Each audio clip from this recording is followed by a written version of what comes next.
Hi everyone, I'm going to talk to you today about health anxiety, which I suffer with, and derealization, which I also suffer with, and depression. There's quite a lot there, but I think if you have a condition, an illness or whatever in your life, then you just have to sort of cope with it and find ways of strategies how to cope with it. And hopefully you can hear me alright, because my microphone isn't brilliant on my webcam. Derealization is hard to explain to someone that's never gone through it, but I can tell you now that it's something that comes and goes. It doesn't stay with you forever, guys. It feels as if it will, but it doesn't. Because with derealization, it's almost like you're going into total different personality changing, and you remember the past of how it was without it.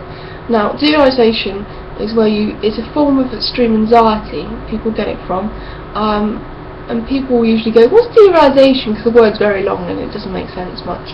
But when you explain it, they think, wow, I never knew that. Well, I know that now. Well, derealization is when you lose contact with reality, whereas you're in like your dream state world. You can't get out of your own world. You're wrapped in yourself completely when you go out and about.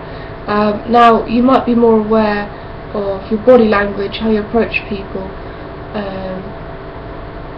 and if someone talks to you, how you're going to respond. You might be more aware of how your response will be.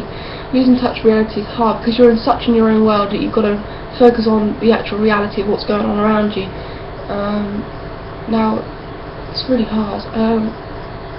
It is scary, the feeling, because you think, wow, this is not how I used to be. I mean, you cry about it because you think, well, I want to be normal again, sort of thing.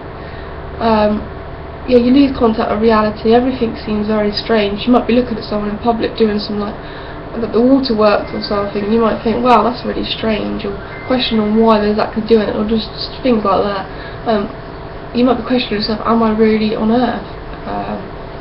Some people said to thought they feel like a dog or a cat or something strange. It's really bizarre. Derealization is something that's frightening to feel. It's nasty to live with because you want to get out of it, but it's something that does come and go. You just, because of your depression or your anxiety levels, you might have just gone into that state of trance, guys, and it's nothing to be ashamed of because it's just part of being human. Everyone has their own quirks, strengths, weaknesses in life, you know. No one's exactly the same, but there's people out there suffering with the same conditions like autism, anxiety, depression, and anything like that. So don't think yourself as the only one. Don't think that you won't get help, but seriously, you need someone to try and help you, to reassure that you're fine, to help you with your day-to-day life, to try and get you out of this as quick as possible. Some people like the feeling of in the trance, their own world. Personally, I hate it. I'd rather be in contact with reality, where I actually am in life. Because I can be on a bed, know I'm on a bed logically, but feel as if I'm drifting down the bed. It's really freaky. It is. Now it's almost like you smoke weed. When you smoke weed, you go into your own floaty little world. It's like that, but you can't get out of it at all. Okay.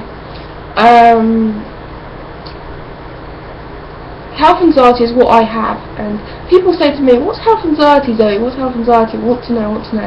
Health anxiety is where you constantly worry about your health, but in a bad way. Not saying your health's good, it's saying like your health's deteriorating or something like that. And even with a medical assurance by a paramedic or a doctor, it doesn't always help someone be reassured that they're actually very healthy. Okay. Now I've been told by the doctor I'm fit as a fiddle, okay, but inside I don't feel it. I always feel like something's gone wrong. Now I get the emptiness feeling of anxiety as if nothing's happening, and I'm trying to make sure that I'm convincing myself that I am still breathing. And doing this is tiring, it's frustrating, it's madness, it's bizarre, and it's very scary. Because I could be talking to someone and constantly aware of my heartbeat and stuff. Because with panic attacks and anxiety, they make you more aware of how your body's working. It's because when you're positive, you don't think this way. You get on with life and you're fine. But with anxiety, it's like an extra task of challenge. Worrying about your health all the time. Is my heart working alright? You know, why does these chest pains keep coming and going? It's scaring the life out of me, making your anxiety worse.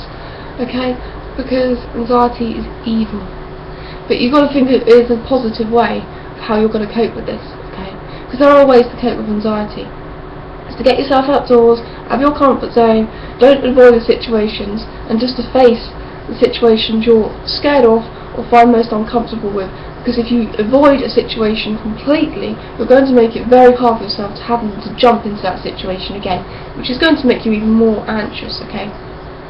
So anxiety is like that, okay? It's horrible. It's really horrible. It's like very disabling as well, because most people don't want to go outside when they've got anxiety. That can lead to agoraphobia as well, which is just surfing it. It's not impossible to get out of agoraphobia. There are specialists out there that can deal with people with agoraphobia, but I'm just saying it's something that's going to be very hard for someone to cope with, because they want to go outside but they feel like they really can't go outside. Okay, so derealization is just like the state of trance. Health anxiety is where you constantly worry about your health. You might get a headache and you might think, oh, that's a brain tumour, so you want to get it checked out as soon as possible. Okay, you might think because you've got chest pain you're going to have a heart attack, or there's something life-threatening within you, and it does scare the life out of you if you think this way. And it's easier to think of a negative in life than a positive, okay? So I do understand how you guys feel. I'm not saying it's your fault for creating this negativity, it's just the way your brain's working, okay? It's usually down to hormone imbalance, okay? You're just a bit more negative than people that are positive. You might find yourself getting stressed out more than your best friend or something like that.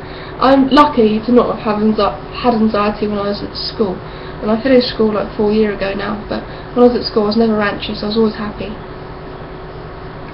about going to school and seeing my friends. But now like stepping out the door is like a challenge. And anxiety is a test. It's a big tester out there to see how well you're going to cope in that situation. Now, to stay in that situation and fight your fears.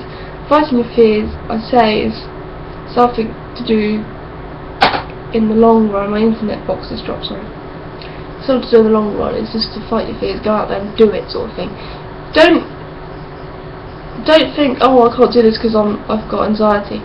Try not to think you even suffer with anxiety, and just go out and do it. Think of your past and how happy you was, and think, I can be like that again. I just got to work to do that, you know. So yeah, life is horrible in some ways. Yeah, I feel for people that have anxiety disorders. I know what it's like, panic attacks and autism and any other illnesses or conditions out there. People have to go through it every day. It's hard. And some people out there are very lucky to have nothing like that and just be happy every day and not even think about their heartbeats or their breathing or their challenges in their lives, you know. But everyone has problems in some ways. Everyone has to go through a stressful time in their lives, okay? So you're not the only one, you're not the only person that's going through this. Like I've said, I'll just explain that I go through it and you probably don't even think of it. Because at the job centre, they thought I didn't have anything like that, because I can font so easily and just put on a font like I'm happy and I have nothing like that. I'm a positive person. But inside I'm not a positive person, I'm a negative person, okay? Very negative. And I suffer with anxiety really bad. And people don't understand that, but I do. So there you go, that's a bit about anxiety. That's my problem with anxiety, that's health anxiety for you, and that's derealization explained for you. If you want any questions, guys, this video might end soon on me. If you want any questions, just ask me privately, comment below or something like that. Any rude comments will be deleted as soon as possible, but please, please, please talk to me if you feel like you need to talk to someone, because I go through this, I've experienced it. Doctors don't know nothing. They don't. I'm sorry, they don't really, because they just see you, they pop some pills to you, give you some anxiety sheets. Oh, this is anxiety for you, this is how to cope. You can go on these medications for anxiety, but that's not going to the root cause of how your anxiety even started. You want to find your trigger for anxiety and think of that fear in a positive perspective. It's the best way to actually fight anxiety and cure it, or just lower your anxiety a bit more. It's to see the fear in a positive perspective, not a negative perspective, to be scared of it. Okay, hopefully I explained things well, hopefully I made sense, hopefully I didn't mumble too much, hopefully you heard me enough. I'll be playing this video back myself later and probably look at it and thinking, I didn't explain this, I didn't explain that, oh, I didn't sound very good in it, or blah blah blah. Because I'm quite a negative person, so I see things like that. And I'm trying to be positive, it's very hard. I'll talk to you guys soon. Bye.